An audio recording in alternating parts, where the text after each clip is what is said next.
Good morning, good afternoon, good evening, and Merry Christmas, America. My name is Squeak, and we really need to talk. This week, investors and miners scramble as Bitcoin suddenly drops in price, robots write children's literature, and we analyze a plethora of random holiday goodies from the new Star Wars film, the cult of Islam, and what the left really wants you to think about Christmas. All this and more, this week on a special Christmas edition of the Squeakly Report.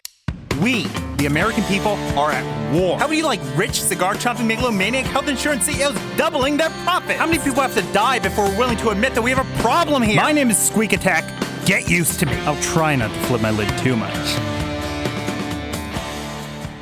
Now, you know you're a self-absorbed egomaniac when you listen to your own theme music in the car. Yeah, I've done that. Good song. A woman wished me happy holidays the other day as I paid for my lunch, and I never really thought about it, but I only really celebrate one December holiday, Christmas. I know there's also New Year's, but come on, it's just another excuse to get wasted, and I'm a teetotaler. We don't drink. What else is there? Hanukkah? It's already over. It ended Wednesday. Kwanzaa hasn't even started yet, but, well, let's face it, it's just a Hanukkah ripoff. I'm clearly not of African descent, unless you ask 23andMe, that is, and yeah, the Kinar is just a color-coded menorah. So I responded to her Merry Christmas and left it at that. I spent the past 2 weeks at work saying that to every client I could. Didn't get chewed out once. Nobody complained. Nobody gave a crap. So again, I have to wonder why Christmas is such an issue and why instead we need to act as though federal holiday, winter solstice, and in some cases Yule are viable, semantic alternatives to a holiday that we've already established is far from universally celebrated in a religious or spiritual sense. What exactly is this Yule thing? You oftentimes hear people talking about it this time of year. It was an old Germanic holiday season lasting 12 days celebrating the winter solstice. We borrowed a lot of our Christmas traditions in Europe, the Americas, and Asia from this holiday. Things like the Yule log, Christmas caroling, and the Christmas tree all allegedly stem from various pagan traditions and observances. This is what many people on the opposite end to ours in this war on Christmas will tell you, implying both that Christmas is a malevolent concept due to ideological theft, and that they are in some way superior to you for being woke in this regard. It's this SJW idea of virtue hierarchy, and it relies on the idea that those around you share the same beliefs, or at the very least, are able to be converted to their system of thought.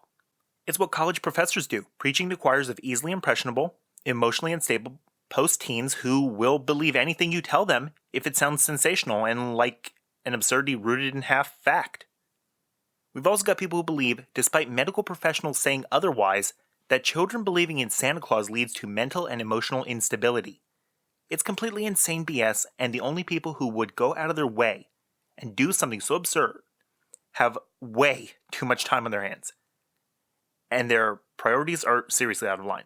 You don't use your kids to virtue signal. That's just sick. It's messed up. Children aren't objects, they're human beings. And if you're so worried about Christian and secular Christmas-based indoctrination, yeah, that form of brainwashing you're forcing upon them, no better. And the truth is, you really can't name a single tradition that is 100% original to the culture currently celebrating it.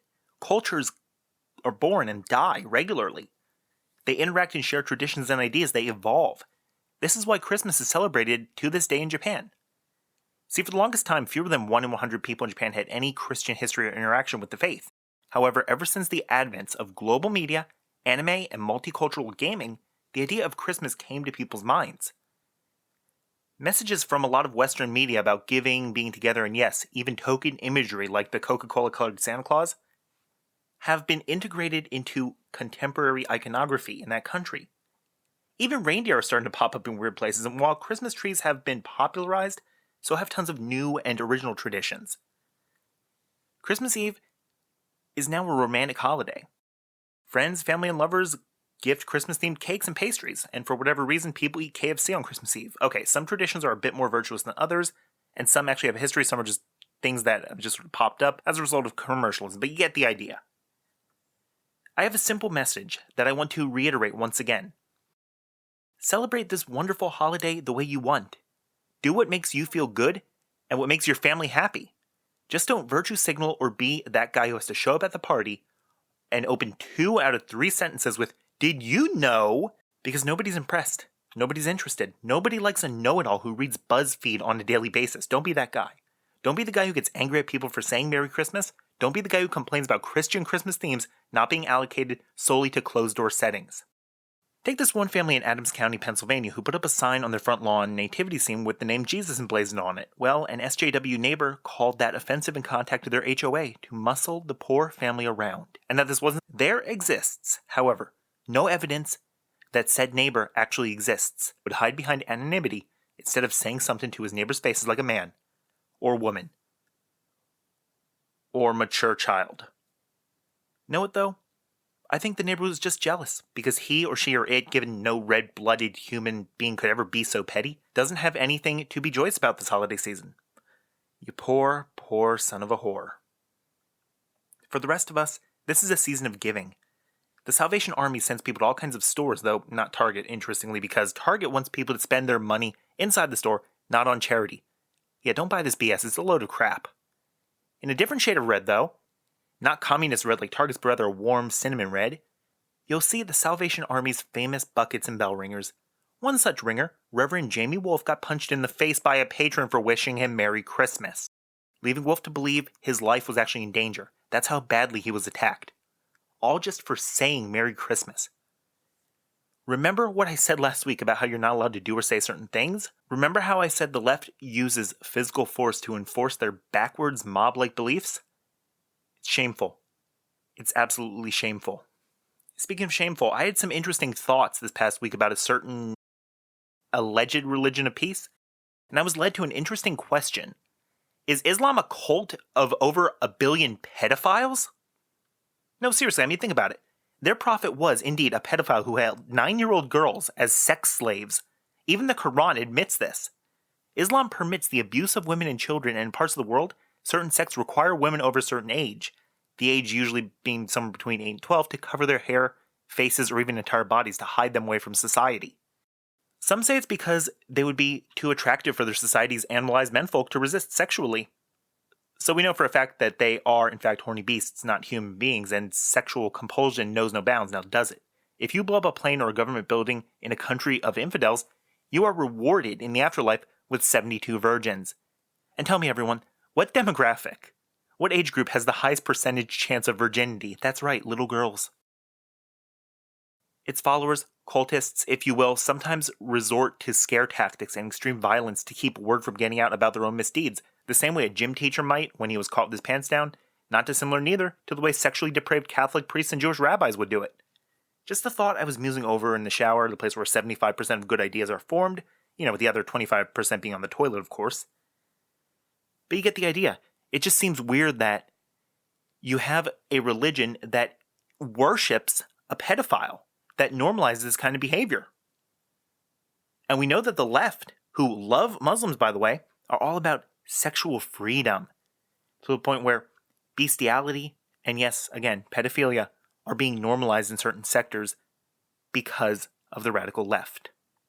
That is, of course, unless you're Roy Moore, in which case possibly being attracted to girls who are over the legal age in other countries, just not here in the US, is apparently grounds for your crucifixion. Speaking of social justice, I went to see The Last Jedi last week. Boy, are my friends a tough crowd. Let me tell you, out of 5 of us who went together, only 2, myself included, seemed to enjoy the movie, with 2 being completely lost as to what was going on, and 1 just not having any of it. I'm in no way a Star Wars fan, mind you. I've seen almost every scene of every movie in some way, shape, or form, barring Rogue One, but this is only the second film I've sat down and watched straight from beginning to end. I know, it's heresy, isn't it? But it's just one of those things that's so ubiquitous that most people have, or at the very least, understand the gist of what's going on. I wasn't 100% on the story up to this point, but the film did a good job of filling in a lot of holes. It was very friendly to anybody who was coming to the series blind. And I really like that when you have a film that's able to establish that, while at the same time still propelling the story forward.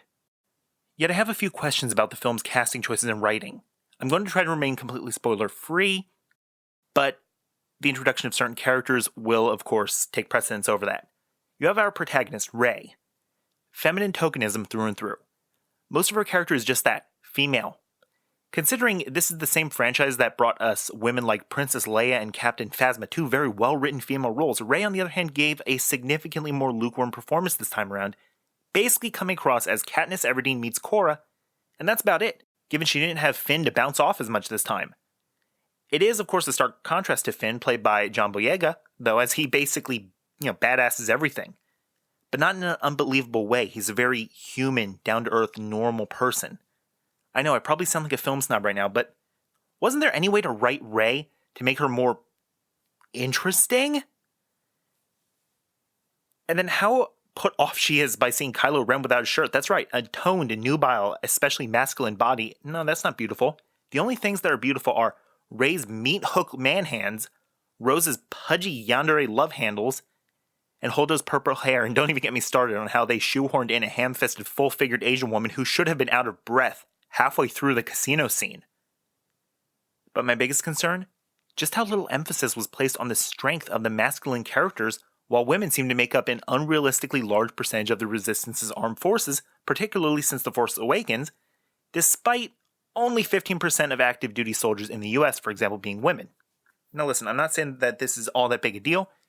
It just feels like the film spent way more time on, hey look, here's a woman doing something amazing, as opposed to, hey look, here's something amazing that's pushing the story forward. We cynical conservatives are keen on the scent of SJWBS after all. When you write these kinds of things into your story, when you're trying to force diversity onto your audience, we pick up on it. Something just doesn't smell right here. Thank God the rest of the movie itself was still amazing though, despite having so many self-imposed shortcomings in the end. Know what else is amazing? The Hunger Games book series. I can't watch the movies anymore without thinking Katniss is going to start screaming, Trump! Instead of, Snow! Seemingly contrary to the vision of the novel's original author, Suzanne Collins, who I'm convinced wrote Alma Coin in as a warning of what society would look like under Hillary Clinton. What, nobody else picked up on that? Speaking of Clinton, open up a Google Images search and look for the Trump animatronic that Disney added to their Hall of Presidents attraction. Notice anything funny about it? How about the fact that it looks like Hillary Clinton's face on a President Trump body? This was pointed out by True TV's Shannon O'Neill in a recent tweet. Yet Disney was so convinced that Clinton was going to win that they had already begun building her automaton when the news broke out that she lost. What's sad though is that I can't find any articles on this within 2 pages of Google search results that have an objective title. Okay, I get it. I'm one of the few decent people masochistic enough to read HuffPo, Mashable, and Vox, but that's for work. That may be why I'm seeing such garbage articles because, as I said last week, Google records everything you do. Still though, can we at least find one professional article on the subject? Nope. Why? Because, see, I also read a publication called Daily Wire, and Google doesn't want me to read Daily Wire because of their wrong speak. So they don't index Daily Wire search results properly. Now, you can't have the normies know what real journalism looks like. Now, can we Google? That would make other publications like Failing New York Times, Wall Street Journal, HuffPo look bad by comparison. Though I am rather amazed that the Trump robot at least talks about things that his constituents actually care about, such as libertarian ideals in the U.S. Constitution, because even Disney is apparently better at covering the facts, better at journalism itself, than CNN. Speaking of things written better than CNN, an AI recently graced us with a short fanfiction set in the Harry Potter universe. What's an AI? An artificial intelligence, basically a computer designed to read and then write based on what it read in this particular case. An AI can also be used to control different types of industrial machinery and so on and so forth. Anyway, the group responsible for this muse goes by the name Botnik. Quite frankly, I don't know what's worse, the torrent of semi-erotic stories on DeviantArt about Harry and Professor Snape meeting up in the prefect's bathroom for some Felix Felicis, or J.K. Rowling's Twitter account. The story the bot came up with, however, is definitely in third place behind those, probably saved only by the sheer ridiculousness of its highly fetish-fueled fable. Yeah, this is an AI with weird fetishes. Let's have a look at this. I'm going to be going over some brief excerpts from what this machine put out because it's equal parts hilarious and doom-laden. Here, let's take a look. The castle grounds snarled with a wave of magically magnified wind. The sky outside was a great black ceiling which was full of blood. The only sound drifting from Hagrid's hut were disdainful shrieks of his own furniture. Magic. It was something that Harry Potter thought was very good. Leathery sheets of rain lashed at Harry's ghost as he walked across the grounds toward the castle. Ron was standing there and doing a kind of frenzied tap dance. He saw Harry and immediately began to eat Hermione's family. Ron's Ron shirt was just as bad as Ron himself. Ron, by the way, here is being interpreted by the AI as both a noun and an adjective. If you two can't clump happily, I'm going to get aggressive, confessed the reasonable Hermione. What about Ron magic? Offered Ron. To Harry, Ron was a loud, slow, and soft bird. Harry did not like to think about birds. Locked, said Mr. Staircase, the shabby robed ghost. They looked at the door, screaming about how closed it was, and asked it to be replaced with a small orb. The password was beef women, Hermione cried. Harry, Ron, and Hermione quickly stood behind a circle of Death Eaters who looked bad. I think it's okay if you like me, said one Death Eater. Thank you very much, replied the other. The first Death Eater confidently leaned forward to plant a kiss on his cheek. Oh, well done, said the second as his friend stepped back again. All the other Death Eaters clapped politely. Then they all took a few minutes to go over the plan to get rid of Harry's magic. Okay. So that's what Death Eaters do now. That's good to know. You got McNair and Lucius Malfoy just smooching each other left and right. Fairly normal. Harry could tell that Voldemort was standing right behind him. He felt a great overreaction. Harry tore his eyes from his head and threw them into the forest. Voldemort raised his eyebrows at Harry, who could not see anything at the moment. At the moment, he could not see anything. 5 minutes later, it was all good, but no, at the moment, without eyes, they're rolling down a hill into the forest, and Grop's probably going to pick them up and start using them as marbles. Voldemort, you're a very bad and mean wizard, Harry savagely said, as Hermione nodded encouragingly. The tall Death Eater was wearing a shirt that said, Hermione has forgotten how to dance, so Hermione dipped his face in mud. Good on you, Hermione. Ron threw a wand at Voldemort and everyone applauded. Ron smiled. Ron reached for his wand slowly. Ron's the handsome one, muttered Hermione as he reluctantly reached for his. Yeah, okay, Ron's the handsome one. The ginger kid's handsome. That's how that works, right? They cast a spell or two and jets of green light shot out of the Death Eaters' heads. Ron flinched. Not so handsome now, thought Harry as he dipped Hermione in... Let me try that again. Not so handsome now, thought Harry as he dipped Hermione in hot sauce. See, this is where the fetish stuff I mentioned comes into play. The Death Eaters were dead now, and Harry was hungrier than he had ever been. The pig of Hufflepuff pulsed like a large bullfrog. Dumbledore smiled at it and placed his hand on its head. You are Hagrid now. What did I just read? What did you just listen to? That was awful. You can read the rest at botnik.org if you want. I think I covered like 3/4 of it. That's botnik.org. It's pretty messed up stuff. It's also, I'm not going to lie, kind of hot. All right, now on a more serious note, Bitcoin may be in trouble. Over the course of the past couple of years, the cryptocurrency has been fluctuating in value, with it jumping up in value massively in 2014, dipping down, and then plateauing over the course of 2 years, and then beginning a steady and, quite frankly, rapid rise in value. That is until this past October when the value suddenly went out of control to eventually almost 18 grand on December 15. Not bad for something that cost a fraction of a cent when it first came out, before dropping in price again to a mere 12 grand just a few days ago. It's currently in the range of 16 grand at the time of this recording, but of course, this is subject to change. What's hilarious is that everybody thinks this bubble is about to burst, like a big fiery explosion that's just going to put an end to Bitcoin as we know it. Keep in mind, this has happened before. Between July and December of 2011, it dropped in value by over 93% and wouldn't start to regain momentum until 2012. Between 2013 and 2015, it saw 3 crashes that dropped the steadily rising price again by more than 50%. And then several smaller crashes that dropped it by at least several $100s a pop. That being said, dropping by 33% over the course of mere hours may be alarming at first, but it's basically happened before. It's not all that uncommon a thing for this to happen to Bitcoin. Even now, the price is still up from where it was just a mere year ago. And remember, nobody likes a premature ejaculator, you clickbaiting sensationalists. Bitcoin will be around and will likely continue to rise in value for years to come, so those of you thinking you're getting rich by sitting on it will be pleased to know this. However, I'm no expert on economics or stocks. One thing I do know is that what goes up will eventually come down. The way I see it, there are 2 ways this could pan out for Bitcoin. The first scenario is that the price eventually does drop as radically as it surged. This is by far the more likely scenario, in which case most people involved will be forced to sell for pennies to the dollar and move on to another cryptocurrency if they have any money left after all is said and done. Now keep in mind the value of Bitcoin is subject entirely to how much people are willing to buy it for on whichever exchange you're currently browsing. We had an incident in Zimbabwe where it appeared to be worth more than double what it was on all of the other exchanges for a set period of time, and a lot of people were thinking, oh, well, that's because of a recent coup d'etat in Zimbabwe. They don't trust the Fed's money anymore, but that's not the case because it was only, again, on one particular exchange where one person was, for whatever reason, buying it for more than 13 grand. Now, this currency in turn, this new cryptocurrency that everyone's going to move on to, will be impacted severely by the fact that the market is now expecting an eventual crash, and as a result, prices will never soar the way they did with Bitcoin. They say the bigger they are, the harder they fall, and my guess is that the opposite will prove true as well. If it doesn't balloon like Bitcoin, it won't blow out like Bitcoin. The second alternative is a bit more theoretical.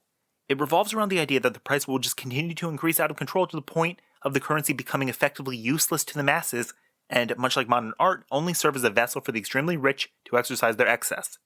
In this case again, people will just move on to another form of cryptocurrency, and on the end of the common people, things will turn out exactly as they did in the first alternative, just without the massive torrent of former mining misers fighting for jobs at KFC.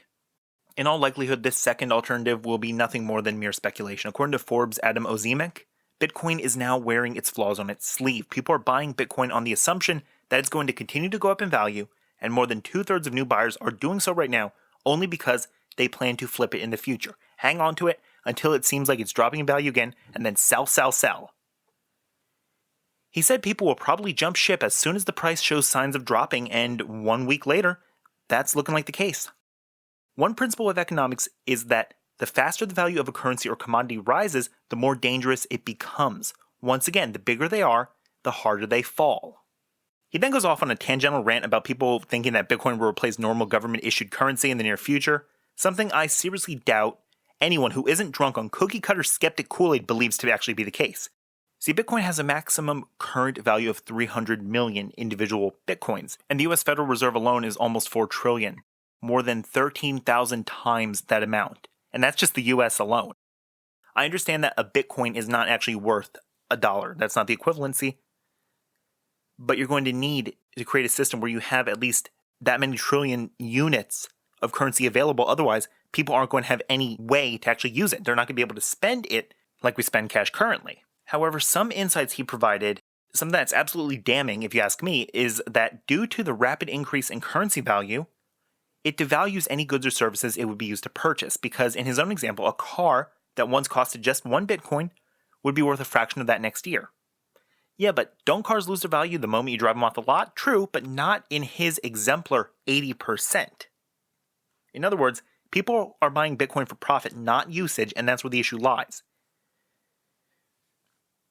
Without the passion of those looking to increase the market share for alternate forms of funding, when relying only on speculation to increase the value of the market itself, that's eventually going to kill Bitcoin off. Think of it, if you will, like, say, a sealed copy of a rare video game. We'll go with Final Fantasy VII as an example. If you're about my age, you're probably familiar with this game. An original print of it, still shrink-wrapped in its jewel case, can go for hundreds of dollars on eBay. Not bad for a game that launched at $60 and was being sold for under $15 by the time Walmart stopped carrying it 4 years after its release. However, a sealed copy of the game, sold at say $250, is only worth the amount of money a person is willing to pay for it later on down the road, or in many cases, expects to eventually sell the product for. And to a collector, not someone who's going to enjoy the 60+ hour experience within, but someone looking to make a quick buck off the product, or someone just looking to keep it on their shelf to say, hey, look what I have, the product is functionally useless. Bitcoin's going in the same direction, and whether that bubble bursts, shrinks, or up and flies away on its own, it's functionally useless, and that's what it's going to become. There's never going to be an age when you can go down to your local 7-Eleven and buy yourself a coffee in the morning with Bitcoin. It's not happening. Still though, hindsight is 20/20, and had I the foresight to buy into Bitcoin back when I was in college, I could have spent as little as $100 and become a quick millionaire. Damn it. So what are your thoughts? Tweet me at Squeak_Attack and come like our Facebook page. Folks, we're nearing the end of our first year as Squeak Attack and now the Squeakly Report. We're almost a dozen episodes into our current format, and I really could not have kept the show running without your continued support. So from the bottom of my heart, thank you. Next year, I promise you the show's going to get even better. I want to wish everyone at home all the best this coming year. Take care of yourselves and the ones you love, no matter how you choose to celebrate this wonderful holiday. Merry Christmas, everyone. God bless. Be seeing you.